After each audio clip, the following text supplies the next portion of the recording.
Marami din nagsasabi na nababasa ko sa comment na nagpa-prank lang tayo. Baka sabi prank lang ni Marcos. So yan. Parang ayoko din umalis sana. Pero natin magagawa kasi medical condition eh. Saka alam naman nila. Sila rin mismo yung nagpa-prank. Sabi ko sige, recover lang ako. Kung naka-recover ako, balik tayo sa dati. So samantala mo tayo magpapaalam sa team nila. So yan, good morning guys. At yun, nandito tayo ngayon sa Bicol. At ito yung magiging mag-mission kami ngayon ni Marcos. Ito yung huling mission ko sa kanila bago tayo dito iwan ni Marcos at paalis na sila. Pagkatapos ng graduation mamaya ni Kian, moving up ni Kian mamaya, baka diretso biyahe na rin sila. So hindi ko alam kung mamaya or bukas sila babiyahe, pero may iwan na tayo sa Bicol para mag-recovery ng natin, sitwasyon natin. So hindi pa tayo makakasama ulit sa kanya ngayon. Medyo matagal tayo din makakasama sa pag-mission sa kay Marcos ngayon. So yun, nakakalungkot lang kasi alam niyo naman, napakarami namin pinagsamahan, napakarami naming mission na ginawa na kami talaga magkakasama. So nakakalungkot din na mapahiwalay tayo sa ngayon, pero matimago kasi kailangan ko muna magpalakas at mag-recover ng sarili natin bago tayo bumalik sa pag-mission. Kaya yun, ang magiging vlog na lang muna natin sa ngayon. Dito na lang muna. Hanap ako ng mga pwedeng dito, pwedeng i-vlog na hindi tayo, kumbaga hindi against sa kondisyon natin. Kaya yun, mamaya sabihin ko sa inyo kung ano yung sitwasyon natin. At pupunta muna tayo kila Marcos para sa ganun mapag-mission kami dito sa Kapalonga, dito sa Bicol. So ayan, punta tayo kila Marcos.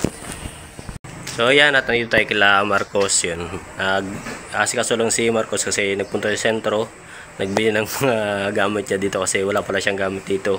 Mga toothbrush niya dito is hindi niya nadala, kaya atin mamaya ng moving up ni Kian. Kaya nagbili din siya ng mga damit ng mga bata dito na bumili sa sentro para mas mura-mura, at saka wala rin naman choice kasi dyan lang naman yung talagang bilihan. Kaya yun, nantay natin si Marcos, mamaya mag-mission na tayo bago tayo pumunta dun sa ni Kian, sa moving up ni Baby Marcos. So ayan, go for wheels lang kami ngayon kasi medyo mainit dito. Sabi nung kapatid ko ngayon lang daw uminit dito, nung mga nakaraan maulan dito, samantalang dun sa Quezon tuloy-tuloy yung init, halos birang umulan. Kaya yun, goods naman, kahit paano pinagbigyan naman. May mission tayo ng mainit. So hindi alam kung sino mapupuntahan, pero tatry namin yung best namin para mapuntahan lahat, para sa ganun papagkasyahin namin yung araw nandito sila Marcos. So ayan, kailangan natin si Marcos. Nag-withdraw lang si Marcos. So papunta tayo kila Herden, kila Jojo. Yan, mapapanood yan naman yung magkapatid. At yan, alam ko marami nakakamiss kila Jojo at Herden. Kami ganun din, miss na din namin sila kasi alam nyo naman, sa kanila lang talaga yung nakapag-vlog kami na halos walang lungkot, puro saya lang halos. At sa kanila lang talaga kami nakapag-vlog na yun talagang, alam nyo yun, walang stress, yung bagang kwentuhan lang, masaya lang, at nakakatuwang kausapin yung magkapatid. Kaya yun, ngayon punta tayo doon at medyo matagal-tagal na rin tayong wala doon sa Bicol, at kamustahin natin sila at magpagdala din ng kaunting blessing sa kanila. So yan, dito kami ng sentro, nag-withdraw lang si Mark, inantay lang natin at mamaya pupunta rin tayo. Magpepiesta na dito sa amin, sakto-sakto yung pagpapahinga natin, magpepiesta, kaso hindi natin magawa yung mga dating natin ginagawa tuwing piyesta. Kaya ito muna tayo. Ayan o, may banderitas na. Ang piyesta dito is sa May 12 tsaka 13 ang dito piyesta. Bali dalawang araw, isang disperas, isang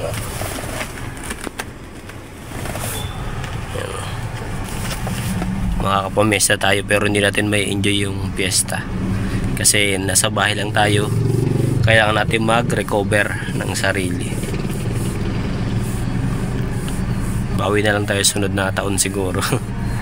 Pero sa ngayon, tumuna tayo, kailangan natin muna magpagaling para sa ganun makapag-vision tayo ulit, magawa natin yung mga dati nating ginagawa. So yan guys, at nandito kami ngayon sa sentro na, at galing na kami kila Tatay Arlon, tapos doon sa pabahay kay Nanay Isin, kasi wala pa si Nanay Isin doon. Yan, galing kami doon, medyo nagmamadali lang kami ngayon kasi nag-abol kami ng oras, graduation nila Kian, si Marcos, sila Kian, bagong gupit lang, saka si MJ. Nagpagupit ka na? Ngari-ngari kung matuto. Nagpakat ka na ng hair, tingin daw. Ngari-ngari kung Wow. Oh, what's that inside? A drone! A drone? There's a drone in your phone. That's a sticker. Maran. Yeah. Thank you. Is that a drone? Pala, hindi na fly yung drone niya. Tingnan mo anak, hindi ko kita. So yan, sa center na kami ngayon. At maliligo pa yung dalawa para sa graduation nila ngayon. Moving up. Yup. So baka atin din tayo ngayon. Yup. Sama natin si Marcos Liit. Nag-o-interest yan? Malabong alas 12 yung inyong... Buti nga maganda mo. Oh, wala pa kang tao na. Hmm. Wala pa kang tao dyan sa plaza eh. Daddy? Bagay, 11 pa lang naman. Yan gaganapin sa plaza. 11 pa lang naman eh. May oras pa. Yung shop nila sarado. Sarado, tagal ng sarado. Matagal-tagal sarado yung shop.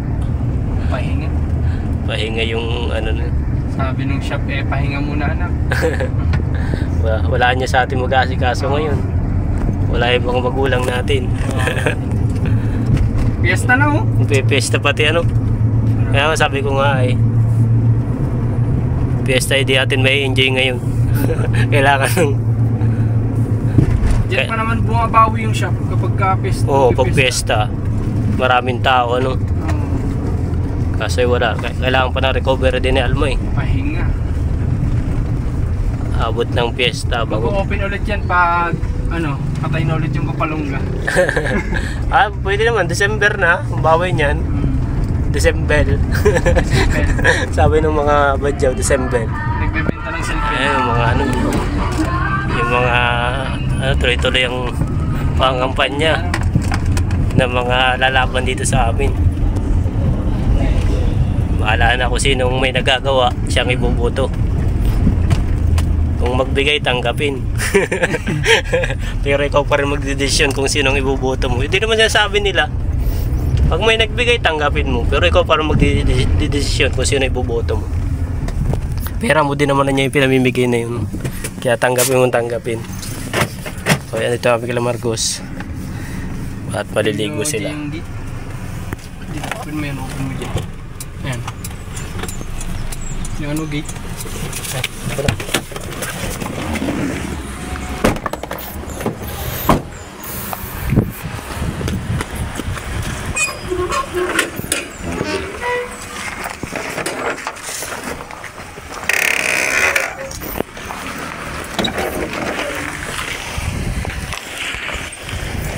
Yan. Niligo muna yung dalawa para sa ganun makapag-asikaso na. Kasi alas 12 pa yung event nila. So 11 na mahigit. Counting oras na lang. Kaya nagbadali din kami para abutin namin yung event.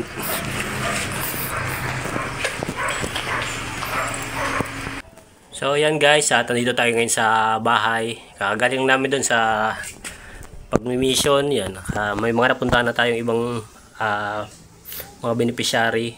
Puntahan naman natin sila Tatay Arlon, sila Nanay Isin, at yung schedule sana namin kay Herlin, sabi ko kay Herlin kanina, kaso nagbago yung schedule namin kasi sobrang layo ng kay Herlin. Mag-aalangan kami sa oras ng graduation nila Marcos Liit kasi magpapagupit pa yung dalawa, si Marcos Liit tapos yung isa pang anak ni Marcos. Kaya ayun, medyo mag-aalangan kami, kaya change kami ng schedule. Bukas si Herlin umaga, so agahan lang namin bukas bago sila umalis.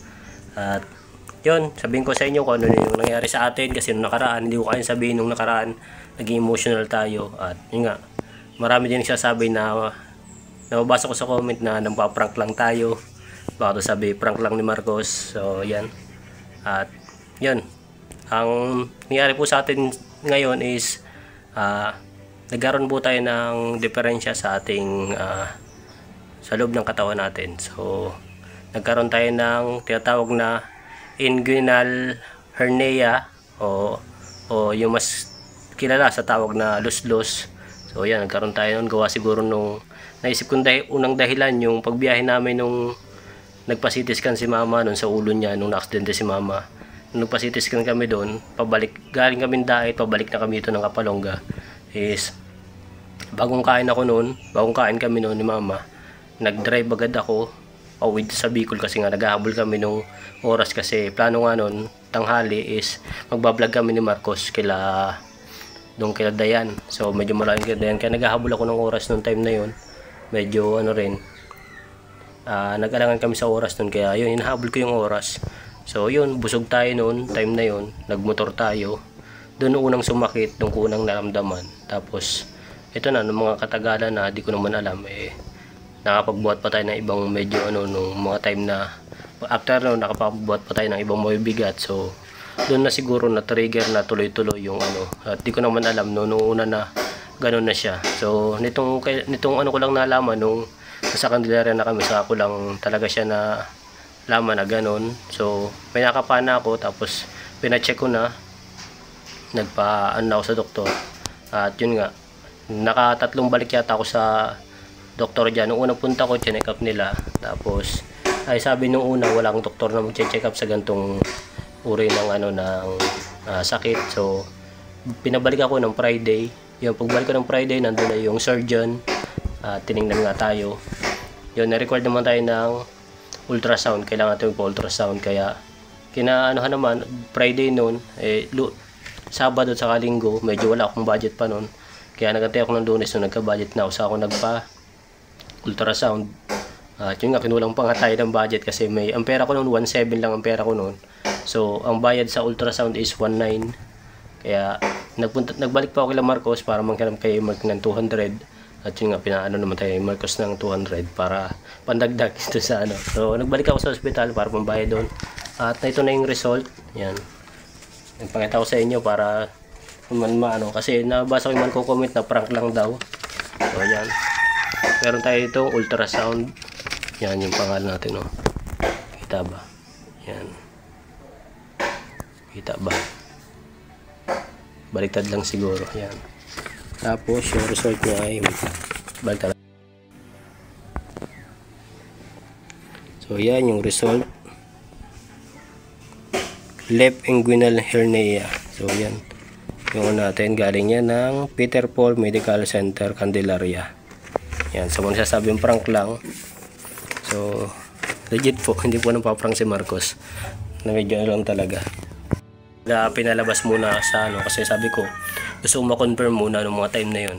Gusto kong ma-confirm muna sa doktor kung talagang meron kasi nung na yun medyo nagkaroon na kami, nag-iwas na ako sa mga gawain na mga kasama sa akin kaya yun sabi ko na-inform ko si Marco saka si Alma na gano'n nga yung sitwasyon ko kaya medyo alalay muna kami sa mga ginagawa namin dun at yun nagpa-medical nga ako para ma-confirm kung talagang meron at confirm nga meron sa atin yung result. So kaya yun dito tayo ngayon sa Bicol para magpahinga magpagaling at ang sa akin magpa-opera kaso sabi sa akin ng iba magpa second opinion muna ako kasi marami din ako nakakausap na may ganito na hindi naman sila nagpa-opera agad. Sabi nila is bago pa lang naman daw, ang delikado lang daw yung sobrang malaki na yung butas nung yung hernia kung tawagin kasi nagkabutas yung parang plastic natin sa para doon lumusot yung bituka kaya yun sabi nung maliit pa lang naman daw yun din sabi ng doktor kaya hindi nila halos makita nung ultrasound kailangan pa talagang maigi yung ultrasound kaya sabi sa akin nung is ko muna kumbaga yung paggagamot muna na nasa bahay lang yung mga tamang proseso tamang na gawin yung hinihilot na tama tapos yung mga nagtuturo naman yung mga naman dito na alam din nila kung ano yung mga ginagawa nilang dapat sa mga ganito yung mga bago pa lang natuturuan naman nila ako kasi may story din pala kami ng ganito na tanong ko rin si Papa nakausap ko gabi si Papa si Lolo may ganito rin tapos si Papa nagaganto rin dati kaya kumbaga history din ng family namin kaya siguro rin kaya yun sabi ko yun sundin ko na muna yung mga gagawin nila magpapasecond opinion din ako sa doktor siguro by tomorrow din tayo kumbaga hingi tayo ng gamot kung sakali may gamot para dito tapos gagawin ko yung mga ginagawa nila para sa ganun mas iwasan natin operasyon kasi ang nakausap ko yung mga doktor sabi nila pag may operasyon bali pagkatapos ng opera mga 1 year ka halos dapat magpapahinga 1 taon kang talagang magpapagaling talagang fully recover 1 taon so napakatagal sobrang tagal kung 1 taon tayo mag-ano. Tapos marami talagang bawal. Bukod doon, nagalaw na yung buong, yung ano natin, yung loob ng katawan natin. So, nabaka na tayo ng ano. Kaya ayun, sabi ko, sige subukan ko muna siguro mga 1 buwan. Try ko muna yung ginagawa na sa bahay lang na hindi kailangan ng operasyon. Mga 1 buwan, subukan ko muna. Pag yung talagang alam kong walang nangyayari, doon tayo magpapa-opera. Kasi ang operasyon naman kahit anong oras naman, since naalagaan ko naman siya na wag lumala. Kasi alam ko naman yung mga, kasi nag-internet din naman ako na pinanood ko rin naman yung mga dapat at hindi dapat gawin ng merong katulad ko. So yun, nakikita ko naman doon yung mga dapat at hindi dapat. At ginagawa ko naman simula pa naman sa kanila tayo. Iniwasan natin yung pagbubuhat na mabigat, yung pagkain ng sobra, tapos kailangan lagi nagtutubig.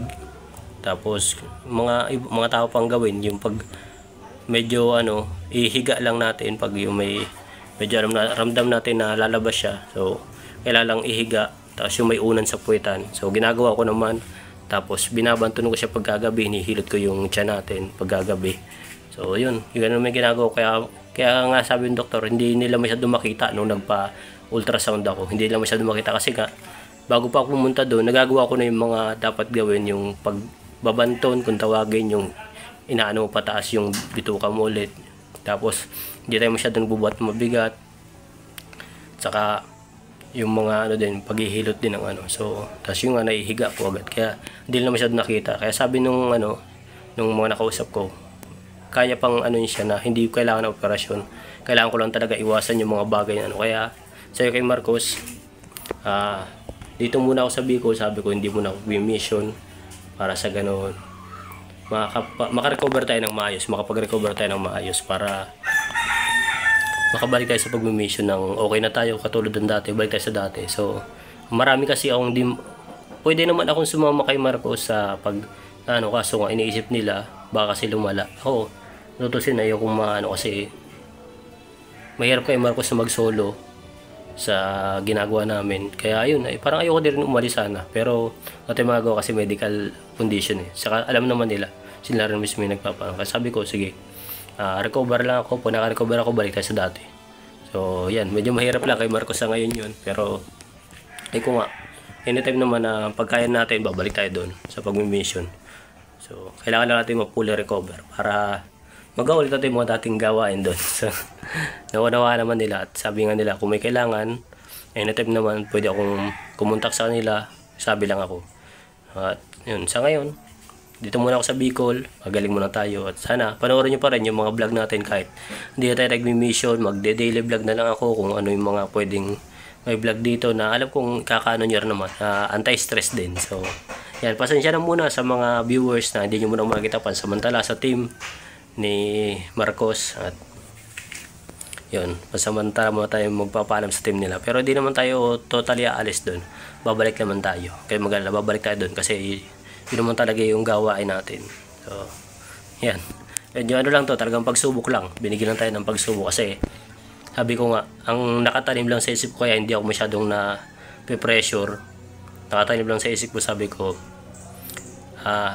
ganito talaga siguro pag malapit ka na sa kanya, yung nasa taas. Kasi, pag sabi nga nila, yung daan papunta sa kanya is pasikip. Isang masikip, isang maluwag. Doon sa maluwag, puro ginhawang maanang mo doon, pero papunta sa kasamaan yun. Pero doon sa tamang daan, yung masikip, ibig sabihin, pasikip yung daan, ibig sabihin, tama yung nasa dinadaanan ng papunta sa kanya. Kaya yun, sabi ko, siguro, tama yung dinadaanan ko kasi alam ko papunta ako sa kanya, malapit na ako sa kanya kasi pasikip yung dinadaanan ko. Mas parami yung mga pagsubok na pinagdadaanan natin. Kaya, yun, nakakapit pa rin tayo sa kanya. So, salamat pa rin kasi binigyan niya tayo ng ganito na ganitong sakit na kumbaga kaya pa rin namang kaya pa rin ayusin. Kumbaga kailangan lang pag-ingatan, kailangan lang ng gamutan. So, thank you pa rin sa nasa taas kasi hindi pa rin niya tayo pinabayaan. Alam natin nandiyan pa rin siya, hindi tayo pinabayaan. So, yan. Sana gabayan pa rin tayo, pati sila Marcos sa pag-mission. At yun, pasensya na talaga. Dito pa tayo makakasama. So, yan, kakain muna tayo. Gutom na din at di pa tayo Hindi pa tayo nagkain kanina. So, pagkakain ko, pahingal tayong kaunti, tapos samatin si Marcos Late doon sa ano nila, sa graduation nila, sa moving up ni Marcos Late, tapos si MJ, yung anak nilang isa is graduation grade 6 sa Plaza gaganapin, sabay sila. Kaya yun, punta tayo doon ngayon at ayan yung result sa mga nagsasabing prank. Hindi po prank, yan po yung resulta. Ayan, mapagaling muna tayo dito at kita-kita lang ulit sa mga susunod na vlog natin. Maraming salamat sa lahat ng nagdadasal na sa pagiging mabilis ng recover natin. Salamat po sa inyo lahat sa pagsuporta. Sana nandiyan pa rin kayo lagi nanonood, bilang tulong na lang po sa atin. Kung sakali mong magka-operasyon is alam ko naman na hindi mo tayo pabayaan ng nasa taas, at nandiyan din naman sila Marcos, siyempre alalay sa atin kung may mga gastusin, at yun, kung ano pa yung mga kailangan. Sabi nga nila, tumawag lang ako pag may kailangan. Kaya yun, sabi ko, sige, mag-message na lang ako pagka may kailangan. So, yan. Muli, paano yan? Kakain na muna tayo. At kita-kita lang sunod na vlog natin sa mga sunod na araw. At bukas, magkikita pa tayo bukas. Magbablog pa kami kila Jojo, kila Herlin. Bukas siguro yung last na mission natin. So, kala ko ngayon na yung last na mission natin. Pero, bukas pa pala. Pagka mission namin kila Herlin, diretso na sila Marcos papuntang Candelaria. So, tayo dito muna sa Bicol. At ayun, kung ano masikaso nandito, baka yung mga ibang beneficiary dito, pag pinakay sa atin ni Marcos, tayo mag-asikaso. Pero bawal tayo magmotor eh. Kaya, di ko alam kung kaya pa natin. Bahala na kung ano magiging ano. So, yan, kita-kita lang ulit. Maraming salamat sa mga sumusuporta. Salamat kila Tita Pay na nag-message sa atin ang musta. Kila Tita Adel Yuson, kila Tita Adelina. Maraming salamat po sa inyo. At sa iyo pang mga viewers natin na nagdadasal na mabilis sa pag-recover natin. So, salamat po sa inyong lahat. Maraming salamat sa suporta binibigay nyo. Muli, mag-ingat kayo palagi at God bless.